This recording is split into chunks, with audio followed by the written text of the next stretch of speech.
ان لوگوں نے اللہ کی مخلوقات میں سے ایسی چیزیں نہیں دیکھی جن کے سائے دائیں سے بائیں کو اور بائیں سے دائیں کو لوٹتے رہتے ہیں، یعنی اللہ کے آگے عاجزی سے سجدے کی حالت میں رہتے ہیں۔ اور تمام جاندار جو آسمانوں میں ہیں اور جو زمین میں ہیں سب اللہ کے آگے سجدہ کرتے ہیں، اور فرشتے بھی، اور وہ ذرا غرور نہیں کرتے، اور اپنے پروردگار سے جو ان کے اوپر ہے ڈرتے ہیں، اور جو ان کو ارشاد ہوتا ہے اس پر عمل کرتے ہیں۔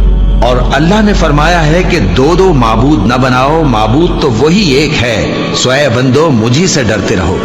اور جو کچھ آسمانوں میں اور جو کچھ زمین میں ہے سب اسی کا ہے، اور اسی کی عبادت لازم ہے، تو تم اللہ کے سوا اوروں سے کیوں ڈرتے ہو؟ اور جو نعمتیں تم کو میسر ہیں سب اللہ کی طرف سے ہیں۔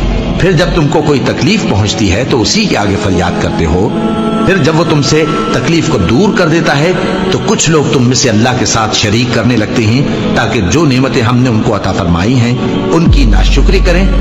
تو مشرکو، دنیا میں فائدے اٹھا لو، پھر ان قریب تم کو اس کا انجام معلوم ہو جائے گا۔